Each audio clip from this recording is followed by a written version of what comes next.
박근혜 전 대통령에 대한 변호사 비용에 대한 보도가 나왔었는데 김남국 변호사님 네. 일단요. 현금 5만 원권으로 전부 줬다. 일단 이게 이색적인 거예요. 네, 이게 조금 조사가 된 것 같습니다. 예. 사실은 그 박근혜 전 대통령의 탄핵 심판 변호인이라든지 형사재판의 변호인들 수임료 얼마 받았는지 굉장히 궁금했고 그랬죠. 어떻게 지출됐는지 그 부분이 지금 확인이 안 됐었는데요. 이번에 지금 확인이 됐습니다. 그래서 5만 원권 현금으로 지금 전달받았다. 지금 이야기가 되고 있고요.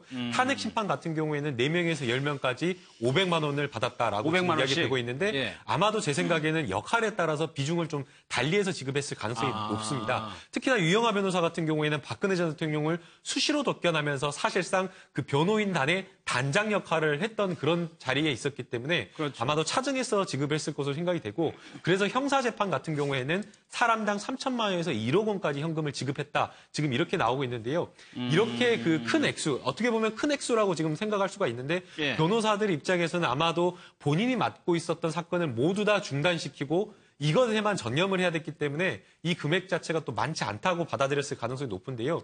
결국에는 지금 이 변호사 비용을 받았던 그 금액 자체를 총액 자체를 모아보면 한 4억여 원 된다라고 네. 지금 이야기를 하고 있는데 궁극적으로 문제가 되는 것은 과연 이 현금이 어디서 나왔는가. 아니, 일단 이 수임료를 4억이나 되는 5만 원권 현금으로 줬단 말이에요. 이런 경우가 일반적이에요?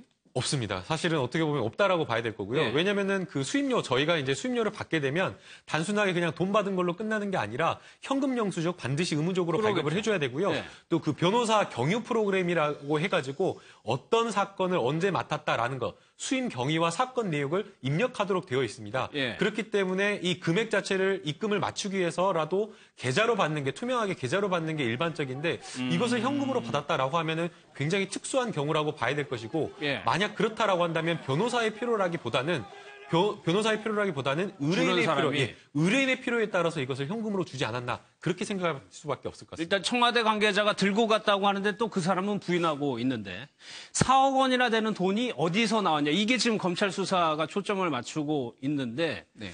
어떻습니까?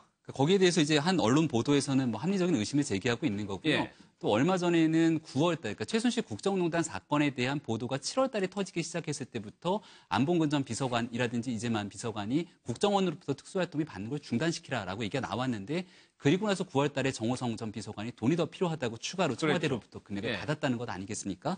국정원으로부터 청와대가 아마 그 금액들이 나가지 않았겠느냐라고 합리적인 의심을 하는 분들이 또 있는 것 같고요. 여기에 대해서는 검찰이 이제 자택에 대한 압수수색 혹은 계좌에 대한 압수수색 등을 통해서 좀 들여다볼 예정이다라고도 나오기 때문에 예. 향후 검찰 수사를 좀 볼 필요가 있는 거고 또 일각에서 다른 반론을 제기하는 분들 같은 경우는 박 전 대통령 같은 경우는 늘 현금을 써왔다. 그러니까 과거 삼성동 자택을 구입할 때도 이제 본인의 구입 여부가 얘기가 계속 나오고 있지만 그때도 현금을 썼던 거고 박 전 대통령이 카드를 썼다 뭐 이런 걸 본 적이 없기 때문에 예. 늘 현금 거래를 해왔던 부분들이 비춰봤을 때 현금을 쓴 것이다라고 얘기하는 분들도 또 있는 것 같습니다. 그러니까 그 과정은 이제 검찰이 밝혀내야 될 몫으로 주어지는 거라고 보여지는 건데 실질적으로 이제만 안봉근 전 비서관이 특수활동비를 받아왔다까지는 인정을 했는데 예. 그 모든 것들은 다 박 전 대통령의 지시를 받아서 움직였다라고 얘기하고 있는 터라 이제는 구치소에서 박 전 대통령이 본인의 입을 통해서 어디에 나갔는지에 대한 출처를 제대로 밝히지 않는 순간 사실 이 문제가 검찰의 수사에 좀 발목을 잡을 수도 있는 그런 상황으로 네. 비춰질 수도 있습니다. 아니, 그 전에 또 확인해 볼 수 있는 방법이 만약에 사비로 냈다고 하면 은행에서 뭐 어쨌거나 꺼내고 입출금이 있을 거 아니에요. 그거를 그렇죠. 조사하면은 이것이 뭐 월급도 2억 원이 넘으니까 충분히 그 증명을 할 수 있을 것 같거든요. 그렇죠. 일단은 월급은 그대로 대부분 쌓인 걸로 보여요. 왜냐하면 예금의 증가폭을 보면 대부분 연봉이죠. 2억 한 1,000만 원 정도가 대통령 연봉인데 그 정도가 계속 쌓인 걸 보면 그러니까 본인이 받았던 연봉에서 월급에서 그걸 지급한 건 아닌 것 같고 예. 하나 이제 의심해 볼 수 있는 게 뭐 삼성동 사저를 팔 때 67억 원이었잖아요. 내곡동으로 이사하면 36억 원으로 샀으니까 30억 원 정도의 차익이 있어요. 그 돈을 지금 검찰이 들여다보고 있는 거죠. 이게 어디에 있는지. 예. 만약 지금도 보관하고 있다고 하면 저 돈을 쓴 게 아니잖아요, 결국은. 그렇다고 하면 국정원에서 온 돈을 썼을 가능성이 있으니까 그 부분도 들여다보는 것이고. 지금 앵커가 지적하셨던 것처럼 은행에 조사를 해보면 될 텐데 문제는 뭐냐면 지금 예. 김병민 박사도 얘기했지만 박근혜 전 대통령이 예금을 안 하고 본인의 사적 금고에 보관했을 가능성도 전혀 배제할 수 없는 상황이에요. 최순실이 장시호한테 얘기했던 말을 기억하시지 않습니까?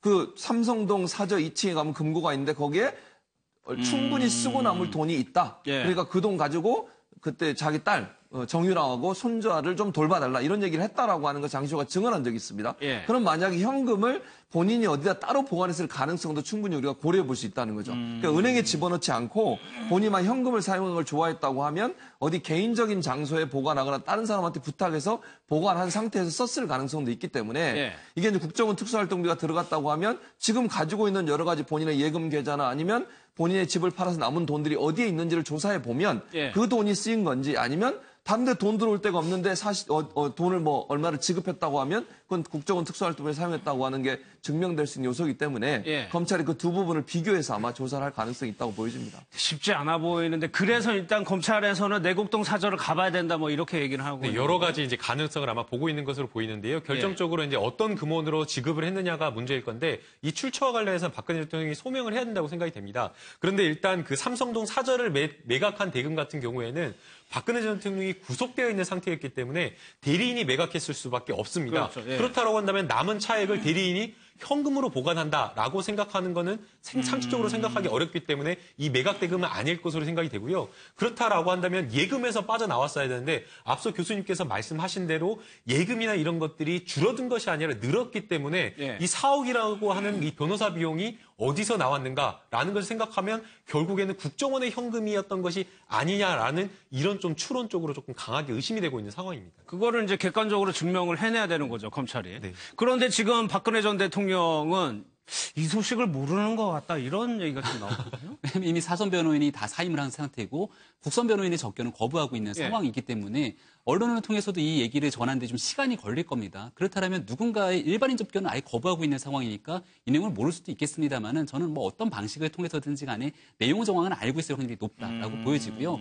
지금 이 앞서도 잠깐 말씀을 드렸는데 문고리 3인방이라고 불리우는 인물들이 검찰이 수사받으러 들어가면서 바로 이거 박 전 대통령이 시킨 거다라고 얘기하는 거를 예, 예. 일각의 사람들은 야, 이 정말 믿었던 참모들이 배신하는구나라고 생각하지만 저는 그렇게 보지 않거든요. 이 모든 책임을 박 전 대통령한테 미루는 순간 예. 사실은 굉장히 자유로워질 수 있는 겁니다. 그리고 박 전 대통령이 끝까지 입을 굳게 다무는 순간 여기서 나와서 쓴 돈이 국정원의 특활비에 대한 돈인 건지 과거에 갖고 있던 현금을 쓴 것인지를 규명하는 게 쉽지가 않거든요. 예. 그러니까 예를 들어서 지금 검찰이 접근하고 언론이 얘기하고 있는 거는 고위공직자 재산 신고를 하고 있기 때문인데 고위공직자 재산 신고 잘못했다 그렇게 해버리는 순간 사실은 굉장히 어려운 미궁에 빠질 수도 있는 문제라고 봅니다. 알겠습니다. 여기서 마무리하도록 하겠습니다.